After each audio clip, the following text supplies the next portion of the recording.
kill the 12 star fairies.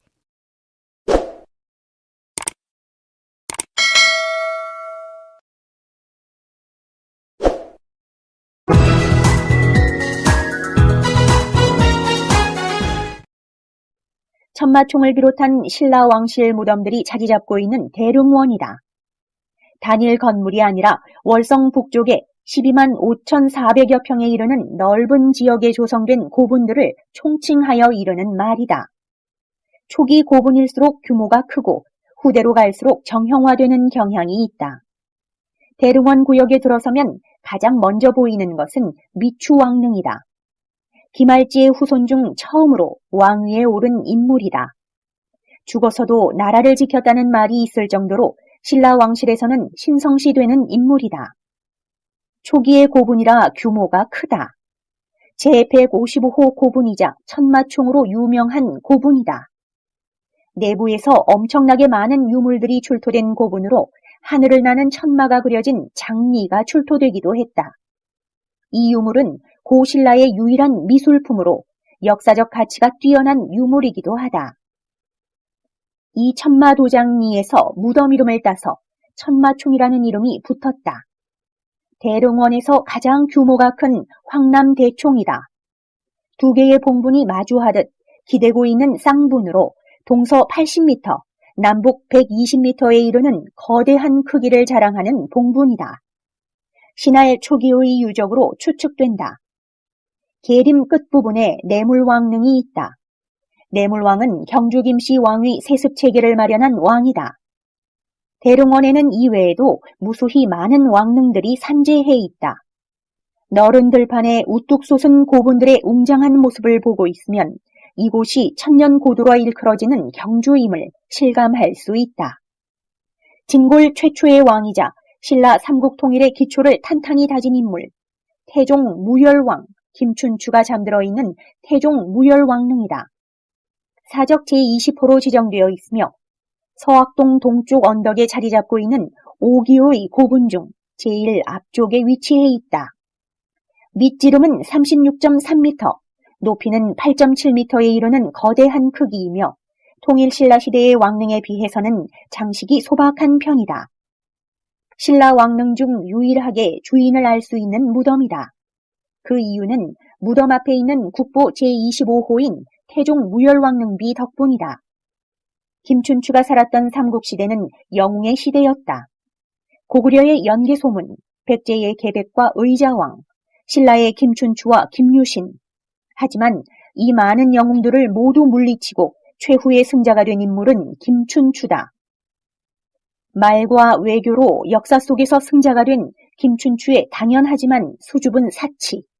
그 결과가 태종 무열왕릉이 아닐까.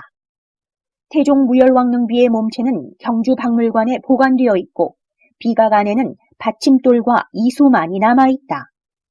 현재 남아있는 비석 중 가장 오래된 것으로 세밀하고 사실적으로 조각되어 있다. 머릿돌인 이수에는 6마리의 용이 3마리씩 뒤엉켜 여의주를 물고 있는 모습이 조각되어 있다. 중앙에는 김춘추의 둘째 아들 김인문이 쓴 태종 무열대왕집이라는 글이 새겨져 있다. 우리나라뿐만 아니라 동양권에서도 걸작으로 평가받는 비이다. 우리나라 최초의 여왕이자 지혜로운 여성의 대명사인 선덕여왕의 무덤이다. 둘레 74m, 높이 6.8m의 둥근 흙을 쌓아 올린 형태로 아래에는 능을 보호하기 위한 2, 3단의 둘레석이 있다. 다른 왕릉과 마찬가지로 특별한 장식이나 성물은 보이지 않고 깔끔하고 소박한 형태를 하고 있다. 지혜와 꼼꼼함, 자상함으로 신라의 전성기를 이끌었던 선덕여왕의 성정을 닮아 있는 듯하다. 왕릉이 자리하게 된 남산 남쪽에 대한 일화가 삼국유사에 전해지고 있다. 선덕여왕이 죽기 전 신하들을 불러 내가 죽으면 도리천에 장사 지내도록 하라. 도리천은 낭산 남쪽이다 라고 했다. 그 명에 따라 낭산 남쪽에 장사 지냈다. 그 후 문무왕 때에 이르러 무덤 아래 사천왕사가 세워졌다.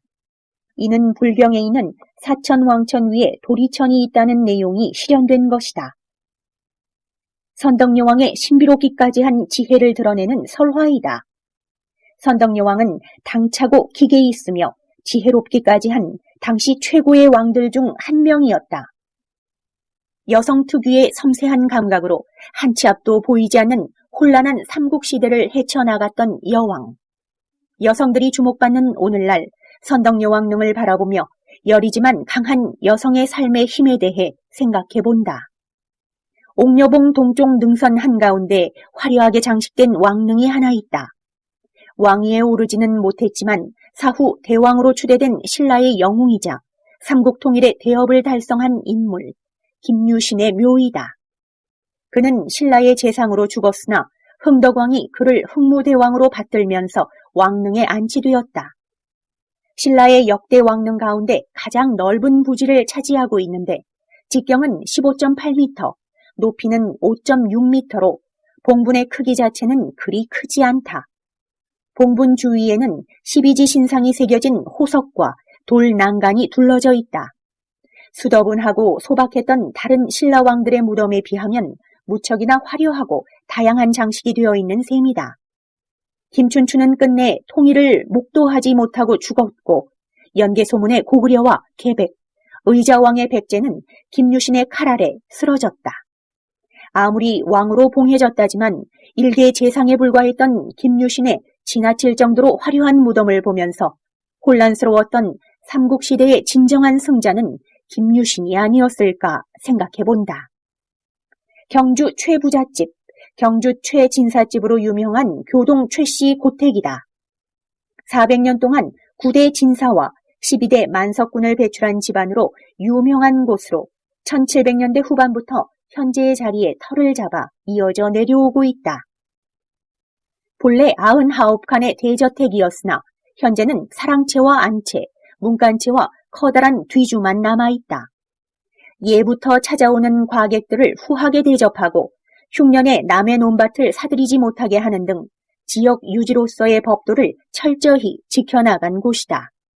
특히 최씨 집안 마지막 부자인 최주는 막대한 재산을 모두 독립운동에 쏟아부었고 해방 후에는 교육사업의 모든 재산을 기부했다고 한다. 200여 년에 걸쳐 참 지식인, 진정한 부자의 길을 보여준 고택이라고 할 수 있다.